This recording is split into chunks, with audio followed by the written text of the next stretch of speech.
dashi there. 1, 2, 3, 4. From here now in the kata we turn in the shigodashi.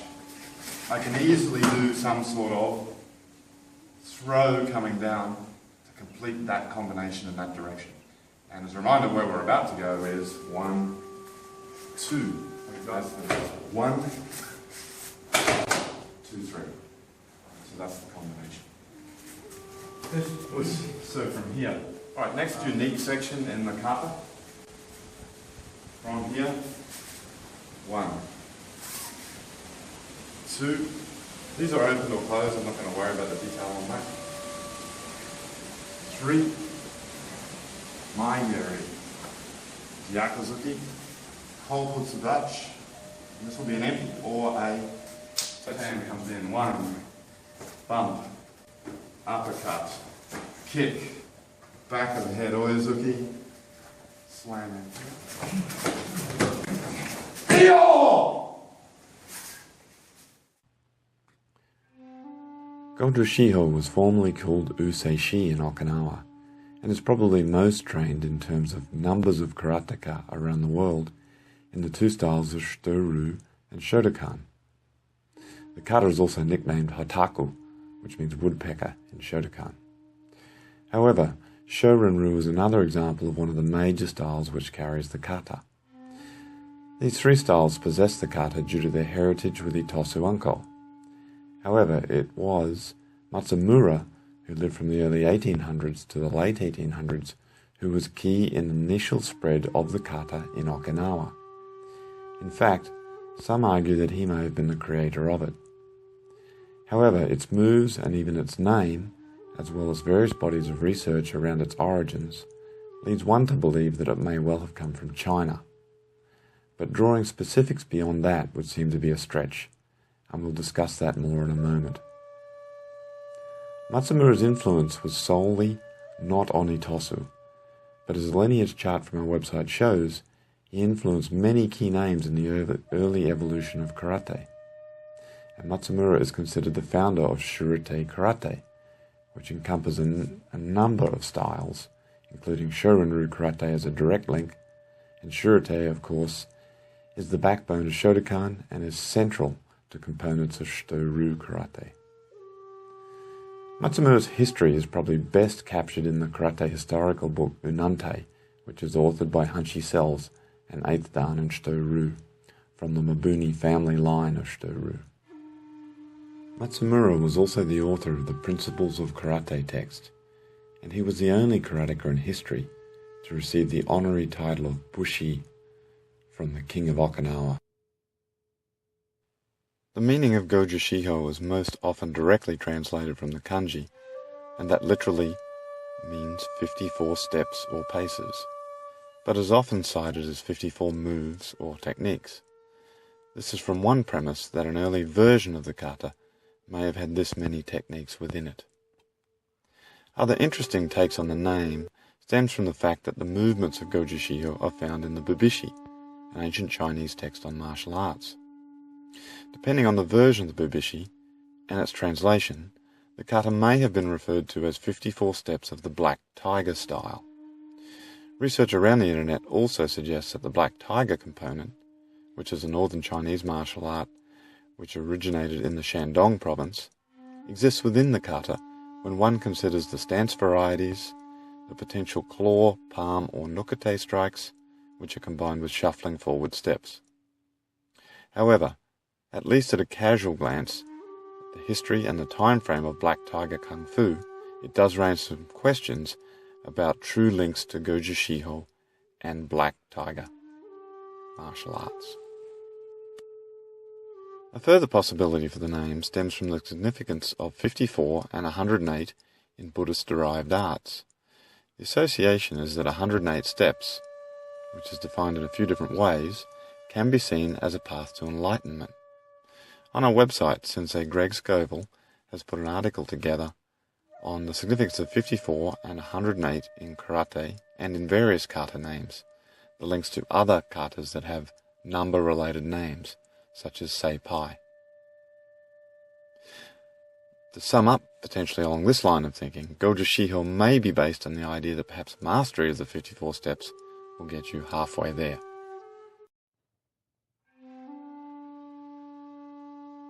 The oldest versions of the kata began by dropping to one knee with an accompanying block, according to the Cell's book Untitled.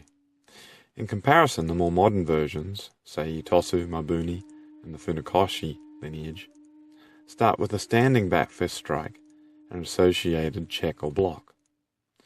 In regards to the modern forms, there are now two main versions of this kata, the Shurate version, which is the one that shito-ryu and Shotokan perform, and the Tamarate version. The Tamarate version has a movement in the middle which resembles the movements of a drunken man, while the equivalent sections of the Shurate version has a side-to-side movement and is not performed to resemble a drunken man. That's the version in this video. A very identifiable part of the kata involves the sliding in or suriashi nukete strikes. These moves, as mentioned above, have been connected by some to the black tiger practices within the Chinese martial arts. As we will discuss in the bunkai, the nukete strikes are not necessarily just fingertip strikes, but are often interpreted as striking with all surfaces of the hand, which includes the palms, slaps, and counter or amplifying rocking side-to-side impacts, which cause a coup or contre-coup injury in medical terms. Additionally, the same blows can be applied to the carotid region, with the corresponding effects that we describe in our textbook related to medical injuries and street fighting. In a moment we will talk about street fighting statistics, law enforcement techniques, and the different probabilities from a physical technique and psychological perspective. This topic is particularly relevant to the interpretation of Gojushiho, given its rumoured past to law enforcement and control-based techniques which are throughout the kata.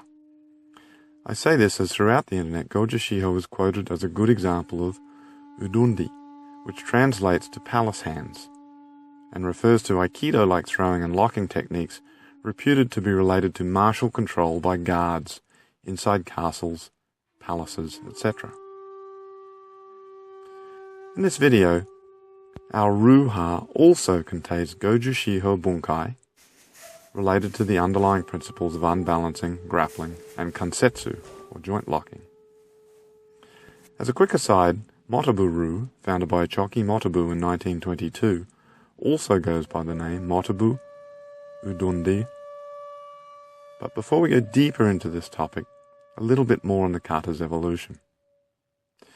Shotokan further iterated on this kata, as they did with many other katas in the 1930 to 1950 era, and came up with the names Gojushiho Sho and Gojushiho Dai. The reversing of Dai, which means big, and Sho, which means small, in the names, apparently relate to some complexities of the kata and rumours surrounding senior Shotokan senseis of the post-war era. In this video we're not going to go into that, but to simply state that Shotokan does have two variants, one more simple, one more complex.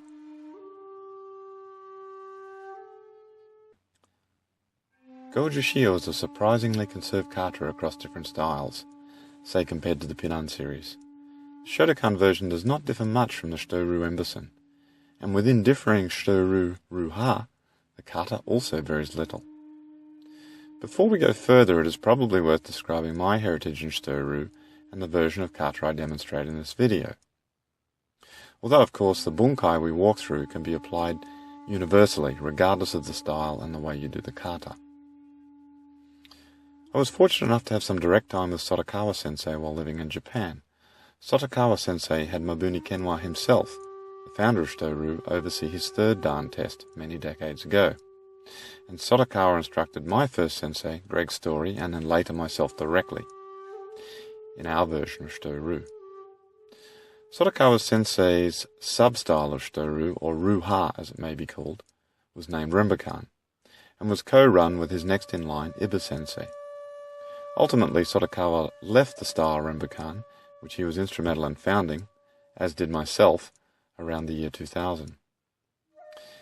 And in many recent years, my shito-ryu support has come from Hanshi Cell's 8th dan and Kyoshi Bartholomew 7th dan, who belong to the shito-ryu group.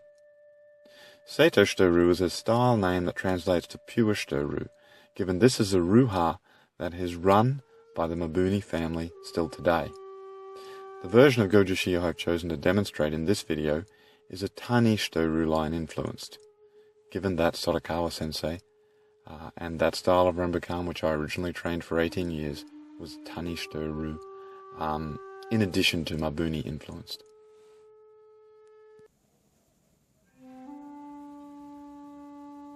Gojushiho.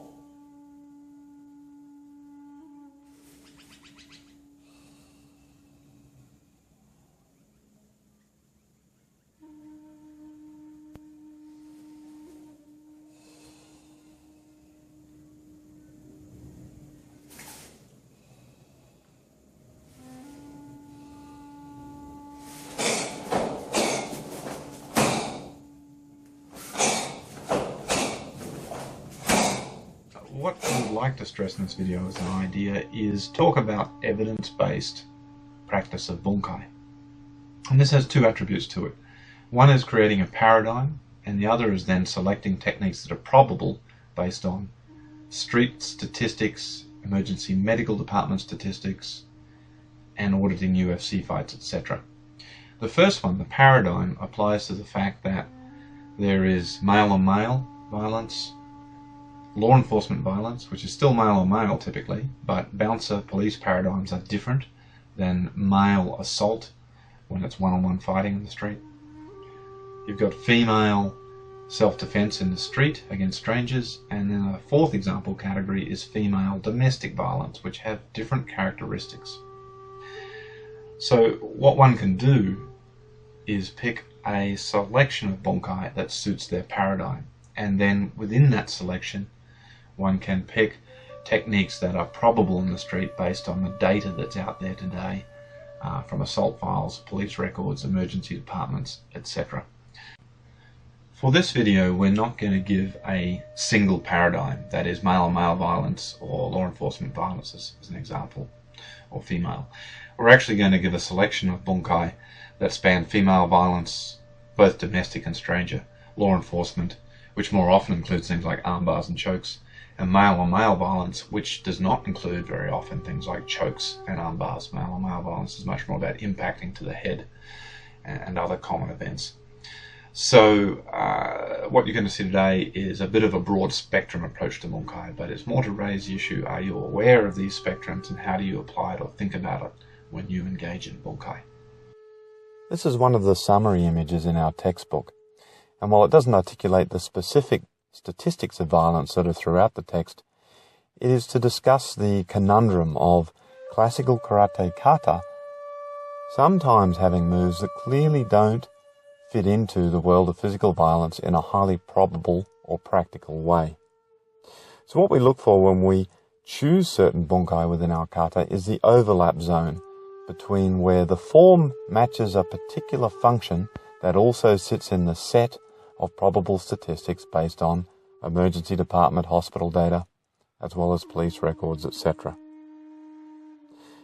In regards to Gojushiho, one of the paradigms that's a little bit different is that, as we've discussed, its heritage may be linked to law enforcement to some degree, and therefore you are seeing things like arm bars and other things which we break down as not actually causing physical injuries in male-on-male violence very often, but are relevant to the world of bouncing, police, and the different psychological paradigm, and that's the key here. It's not just the physical activity, it's the psychological paradigm of someone who's breaking the law in a situation around multiple bouncers or police officers as to what physical technique may or may not work. And again, we work through that in the text. We won't go through the detail in the video, other than to highlight, when we show the bunkai, some of those moments where it is grappling and it would relate to statistics in a particular psychological paradigm.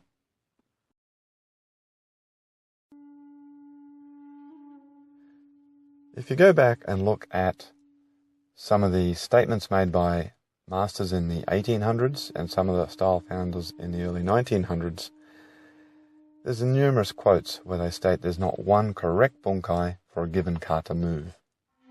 There may be some instances where that is true, but predominantly, when you go back and research, they're implying there's many different bunkai that can be applied in many circumstances. No right or wrong answer.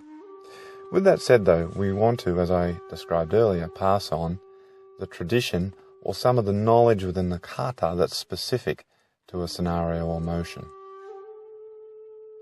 In this video, we're not giving all of the variants of bunkai that are commonly practiced. We're typically picking just one or two. And there is a mix of what maps to our most probable things in the street. It's not random creative bunkai. It is specifically mapped to scenario and probability. Or we are showing some of the more classical bunkai that the katas pass along. Alright, first motion in the kata, we step forward, we cover or check, uraka, we turn, and kakewake, kakewake. I'll do an application for those two motions.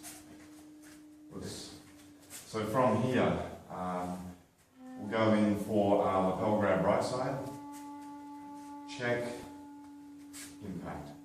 Of course, that lapel grab or push is highly featured in the top three things that a male is most likely to do with a girl in the street. So again, 1, 2. Then from here, Greg recovers by pushing me and hooking with his right hand, which is the one he's most likely to, and he's most likely to push with his left. That's a top 3 event. So he's more or less doing something similar to what he began with. The other component is to send that straight into the hip. And then I'm going to follow with a guillotine to finish the opponent off or wrap them up. So from here again, we've got check, impact, push, together. The kakewake, straight off that impact you drive around.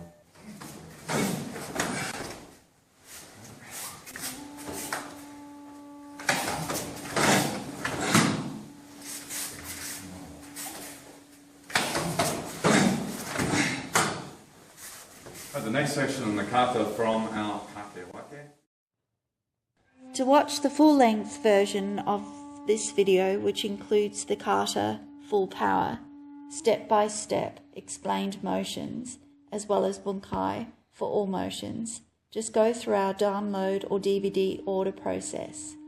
The structure of this DVD, which ties classical karate technique to street-based statistical outcomes, has also been applied to a range of other kata videos archived on our website, including Seipai, Anonko, and Basai, to name some.